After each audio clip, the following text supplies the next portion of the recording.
Știi ca și la Utreni și la Veșerni. Da, da.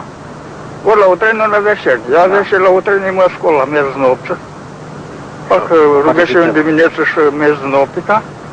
Psalmul Utreni, acatește mai și Domnului cu canon cu tot, ceasul întâi și asta e.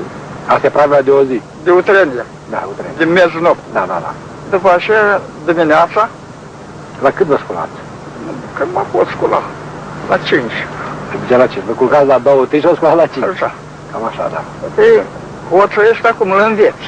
Că dacă îl înveți, trăinda duce tot mai așa, tot mai tare trage.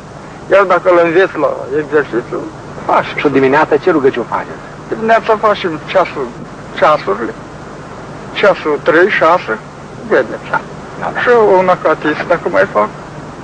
Și dacă am pomele și de pomenite ale ei, care din tot aici, așa. E pomene de ceasia. Da, da. E pomene și la Utreni și de la miez noptică și seara la Veșerni. Asta e pravea să ziua. Și Doamne Iisuse continuă. Doamne Iisus așa sigur rămâne continuu. Rugăciunea inimii, dacă rugăciunea obișnuim mintea, inima este tot om. Da, da.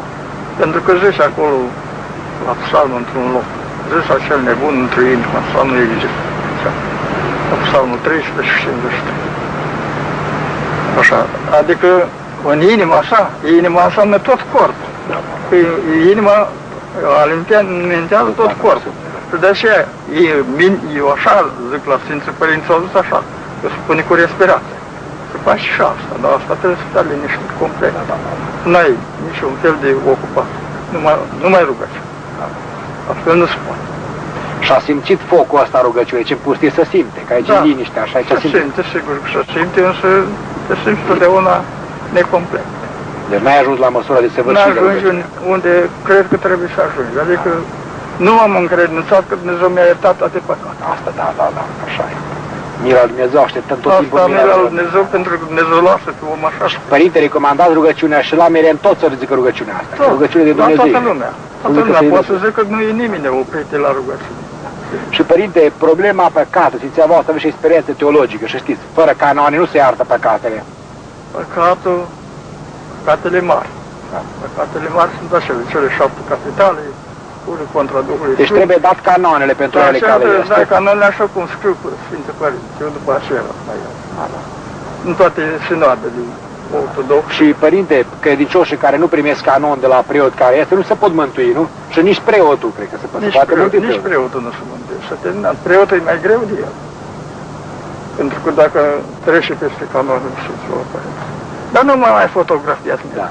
Dar Părinte Nicodim, a simțit aici vreodată frica pustiei? Știți că spun Sfinții Părinți că dracii, că nu poți ispita sau ceva, vin cu frica. Vine sau singurătate, așa-i? Vine și frica și dar la mine n-ar de și de frică, pentru că eu pun așa, zice Domnul, cel ce ar păzi cetatea, cel ce păzește cetatea, în deșert ar priveghea dacă n-ar păzi Dumnezeu. Cum vă simțiți? Mai aveți putere aici în pustie? Aveți mai multe, că aveți puterea Duhului Sfânt. Și la vârstă de 85 de ani. Eu nu pot să spun de Duhul Sfânt încă, asta nu știu. Nu, dar pe rugăciune să simți. Numai atâta, știu că Dumnezeu mă păzește de răutăți.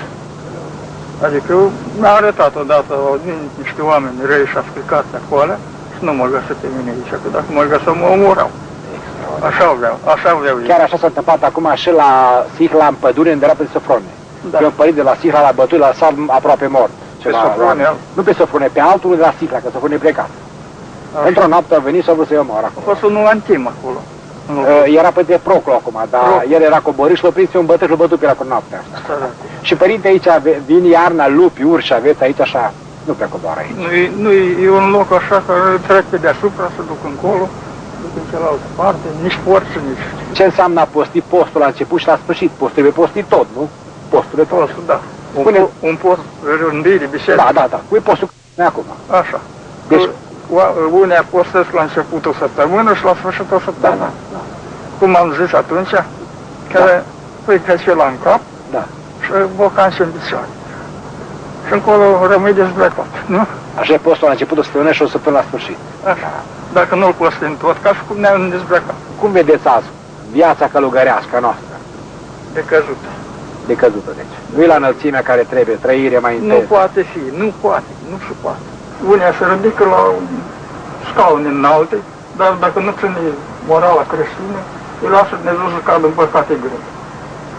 Și au fost mulți care au căzut în păcate. Deci urcă sus, neținând legea creștină, totul cadă în păcate și de cad mai rău. De ca și mai rău, cade în deznădejde și pe urmă își face raiul numai aici, nu mai are nădejde pentru viața vieții. Asta este pierzarea cea mare. Face raiul aici, avere, mâncare, toate, tot celelalte și gata. Asta este pierzarea cea mare. Ce să facă tineritul sământe acum? Ce au de făcut tinerii noștri, români? Ce scrie la carte? Să vie la biserică. Să vie la biserică și să pocăiască, să-și povedească, să împărtășească, să-și țină prea. Să rânduiele biserici. Dacă nu ținem rânduiele biserici, cu ce ne putem noi mântui? Cu ce ne putem așa răspunde? Și părinte, la cei căsătoriți, că acum noi vrem să știm multe, știți, ce recomandați ca să mântuie și ei? Ce instruați? Ei se mântuiesc mai ușor decât noi. Și vă Dionică spune așa. Da? Așa, mai ușor decât noi. Dacă țin regulile bisericii. Atât. Și curățenie. Curățenie, da. Curățenie. Pentru că femeia este făcută de la Dumnezeu să crească copii, nu se omoare. Bărbatul să cinstească și respecte pe femeie și să protejeze, că protectul. Părinte, Sfinția voastră a citit multe cărți. Despre rai, spuneți-ne ceva. Nu știu eu, Părintele Cleopas. Dar despre iad? Și despre iad tot ești. Ce Părinte Cleopas?